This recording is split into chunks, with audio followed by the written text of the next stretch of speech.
Mesdames et Messieurs, c'est avec un réel plaisir que je préside la cérémonie d'ouverture de cet important atelier portant sur la labellisation et l'élaboration d'un cahier de charges pour les médias online. Permettez-moi, à l'entame de mon propos, de renouveler mes vives félicitations et mes encouragements à l'Association des éditeurs et professionnels de la presse en ligne et à son président, M. Ibrahima Lissa Faye, qui ne ménage aucun effort pour encadrer ce sous-secteur nouveau et en pleine expansion. L'appel, grâce aux femmes et aux hommes qui la composent, a fini de s'imposer comme une organisation de professionnels très dynamique, présente dans tous les grands débats de l'heure qui touchent le secteur des médias. La preuve par la réflexion qui nous réunit aujourd'hui ici à Saly en est une parfaite illustration.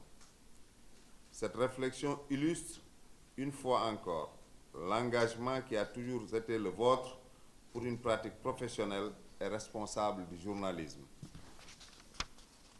En vous impliquant ainsi pour de meilleures conditions d'expression de la presse en ligne, vous avez fini de comprendre que ce sous-secteur émergent des médias qui est devenu incontournable dans nos habitudes en termes d'accès à une information diversifiée et plurielle mérite un encadrement administratif et juridique spécifique.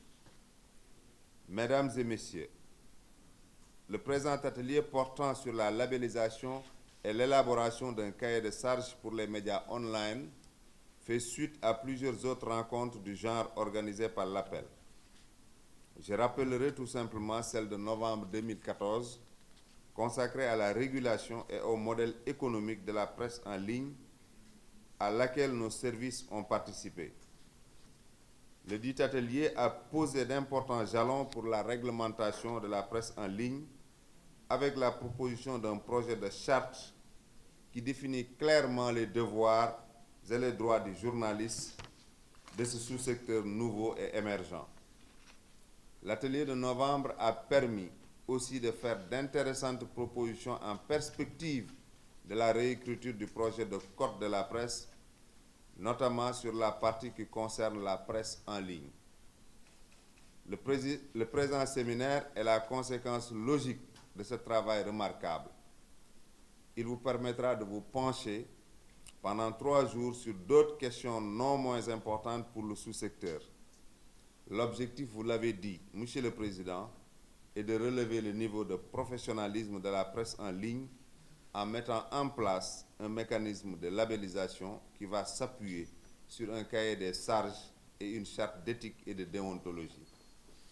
Ces instruments, la presse en ligne en a plus que besoin.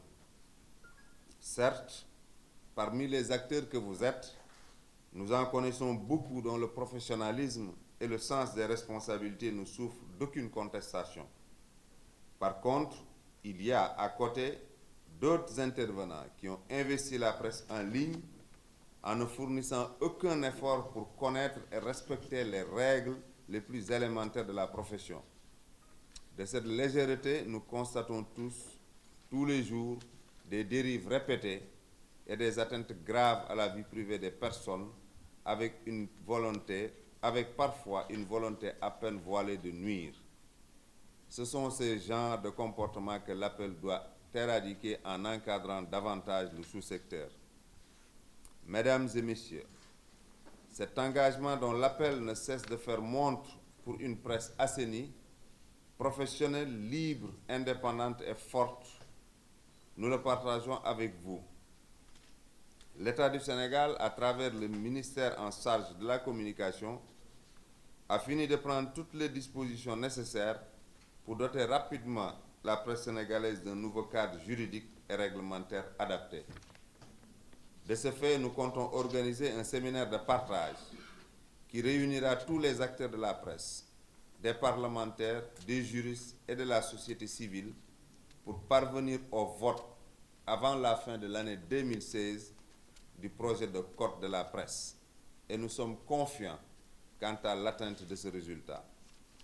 En effet, le principal point d'achoppement à l'origine du blocage du projet à l'Assemblée nationale depuis 6 ans à savoir ce que l'on appelait la déprisonnalisation du journaliste, ne semble plus être un obstacle, car l'essentiel des acteurs que nous avons approchés n'en font pas une condition sine qua non de leur adhésion au texte final qui devrait être proposé aux députés.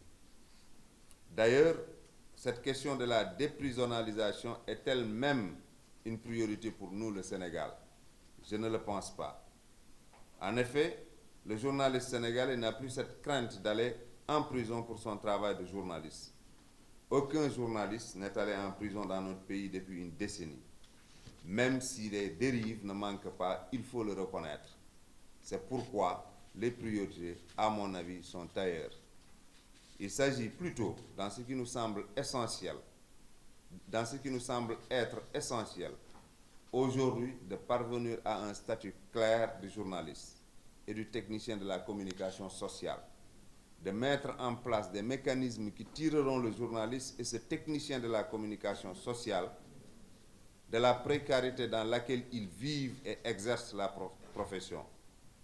Il s'agit aussi de mettre en place un mécanisme de régulation adapté et de renforcer les entreprises de presse à travers un fonds qui sera mis en place pour leur permettre d'honorer leurs charges et de remplir pleinement leur mission traditionnelle d'informer, d'éduquer et de divertir avec professionnalisme et responsabilité.